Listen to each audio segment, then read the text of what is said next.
Jean-Marc Torolion, bonjour. Bonjour. Président de la FNAIM, la Fédération nationale de l'immobilier. Vous publiez cette semaine votre baromètre sur l'évolution du marché 2018 et les perspectives 2019, mais aussi vos préconisations en matière de politique du logement.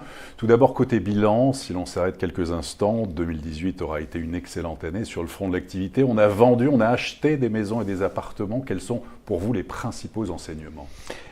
Les principaux enseignements, c'est que finalement, nous avons eu raison dans nos pronostics début 2018. Parce que nous avons dit trois choses en 2018. Nous avions dit que les taux d'intérêt resteraient bas et c'était indispensable et ils le sont toujours, 1,50% en moyenne, ce qui est jamais vu. Nous avions dit que la confiance et le climat général allaient sans doute booster ce marché. Et lorsqu'on signe 965 000 transactions sur une année en 2018, c'est-à-dire un tout petit peu plus que 2017, dont on disait déjà que c'était une année exceptionnelle, eh bien on voit que les Français ont eu une grande appétence de nouveau. Et puis on avait dit que les prix allaient s'assagir. En tout cas, la hausse des prix allait s'assagir. Et effectivement, même si c'est un petit peu au-dessus de nos prévisions, on avait envisagé un atterrissage de l'ordre de 2%. Eh bien, on a un atterrissage France entière avec, en moyenne avec tous les bémols que cela comporte bien évidemment, mais de plus 2,7%. Donc, mais avec quand même des marchés à plusieurs vitesses, notamment sur les prix. On a vu notamment Paris, Lyon, Bordeaux, l'année 2018. Voilà, les prix ont fortement augmenté. Voilà, c'est une des grandes caractéristiques qui se confirme, c'est-à-dire qu'on a effectivement des métropoles qui ont des hausses qui sont assez remarquables, peut-être même maintenant excessives. On peut parler de Lyon à plus de 7%, de Bordeaux à plus 8,8%, mais on a aussi Rennes, Paris qui à 5,9%. Donc on a quand même des hausses significatives. Mais quand on regarde finalement un petit peu la tendance France entière, on remarque quand même malgré tout qu'on va vers une inflexion des prix et qu'elle est enclenchée. Et à mon avis, elle est indispensable parce que, en même temps, on a constaté que l'endettement moyen en durée s'est accru de près de 2 ans en moins d'1 an et demi, et donc pour passer à 20 ans. Et ça, c'est un signe qui ne trompe pas, c'est-à-dire qu'en réduisant un petit peu la surface moyenne achetée, en allongeant la durée moyenne d'emprunt, en fait, nos acquéreurs tirent sur l'élastique de la solvabilité pour se porter candidat à l'achat. Et cet exercice va avoir une petite limite. Donc il y a un plafond selon vous ? Oui. Là. Alors, après donc, cette année 2018 quand même excellente sur le front de l'activité, est-ce que les conditions sont réunies pour avoir un marché qui se porte bien en 2019 ? Quelles sont les clés ? Alors, c'est difficile quand même de répondre à cette question dans l'ambiance actuelle. Oui. Parce que je serais tenté de vous dire que tous les fondamentaux sont là. Les fondamentaux, c'est des taux d'intérêt dont je suis persuadé qu'ils n'augmenteront encore pas significativement en 2019. Une hausse progressive, mais on devrait rester sous les 2%, en tout cas le seuil psychologique. Oui. En n'oubliant pas qu'on a eu une inflation à plus 1,9% en 2018, donc on avait des taux d'intérêt inférieurs à l'inflation. Mais donc, on a des taux d'intérêt qui resteront bas. Je pense qu'on va vers une inflexion des prix nécessaire pour maintenir un flux d'activité et un flux de solvabilité. Mais même la solvabilité globale des ménages, même si ça peut surprendre, elle reste supérieure largement à celle de 2010. Et donc finalement, et on le voit bien, on a fait une projection là-dessus, la courbe de la confiance va être déterminante. Et finalement, ce décalage entre l'ambiance psychologique du pays, avec les gilets jaunes, tous les mouvements, les gilets jaunes, et le pouvoir d'achat, et j'allais dire la situation macroéconomique de la France qui, bien sûr, même si ça peut surprendre, reste quand même pas trop mauvaise, eh bien ce décalage va être déterminant sur le marché. Donc des fondamentaux qui sont bons, une ambiance psychologique qui quand même interroge, des premiers ralentissements que l'on constate notamment aux zones rurales et semi-rurales. Oui. Dans nos statistiques, si vous remarquez bien, le prix des maisons individuelles et la hausse des prix des maisons individuelles est très modérée, même inférieure à l'inflation. Donc on voit bien encore ce découplage entre le collectif dans les zones urbaines et les métropoles, et puis vraisemblablement le rural et le semi-rural. Donc moi je pense qu'on n'atteindra plus les volumes que nous avons connus et les taux d'activité que nous avons connus.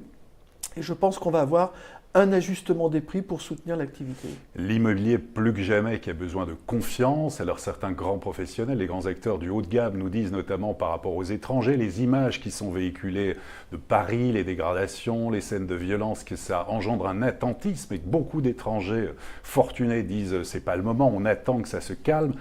Il n'y a pas encore, vous ne sentez pas en tout cas sur la base pour l'instant d'attentisme.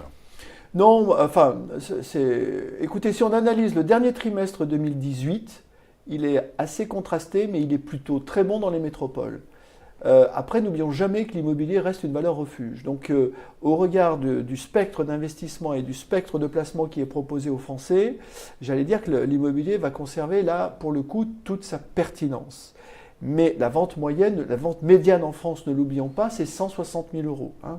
C'est ça la réalité du marché.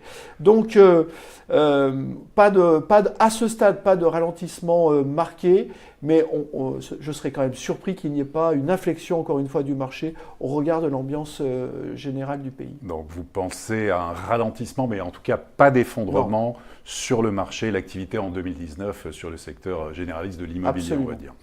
La loi Elan, ça y est, elle est effective. Des nouveautés en matière de rapport locatif, bail mobilité, encadrement des loyers. On parle de son retour et notamment la mairie de Paris a annoncé sa mise en place, son retour à partir de la fin du premier trimestre 2019.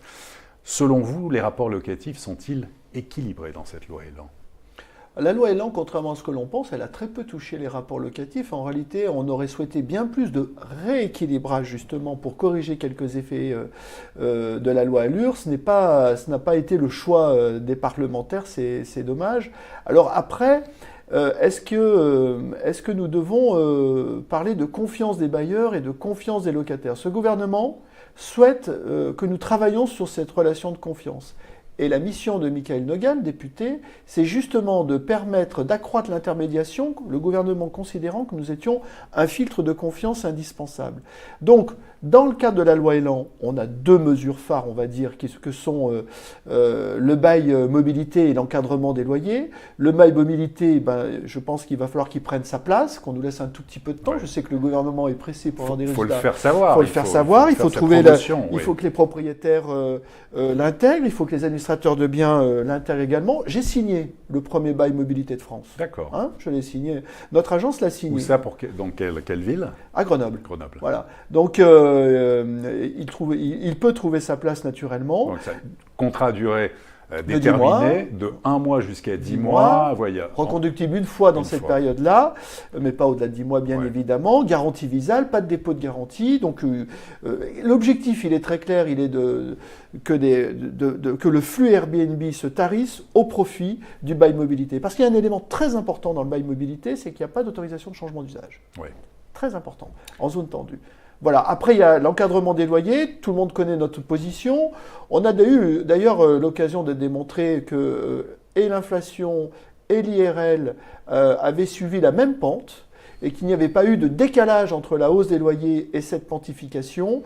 C'est plutôt la taxe foncière qui a grevé la rentabilité d'une façon exceptionnelle. À l'heure où on va s'ouvrir un débat fiscal, je tiens à souligner quand même que la taxe foncière a augmenté de près de 38% depuis 2003. Bon, bref, mais on a aussi des enjeux fiscaux importants. Mais pour revenir sur la loi Elan, aujourd'hui, je ne crois pas du tout qu'elle ait bouleversé les rapports entre propriétaires et locataires.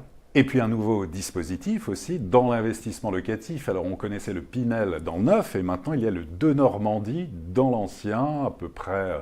Mais il faut que ça concerne en fait une des 222 villes du cœur de ville, des villes moyennes. Il faut qu'il y ait 25% d'opérations de travaux pour avoir des réductions d'impôts, mettre en location pendant 6 ans, 12 ans. Est-ce que selon vous ça va marcher ce dispositif ? Nous y croyons.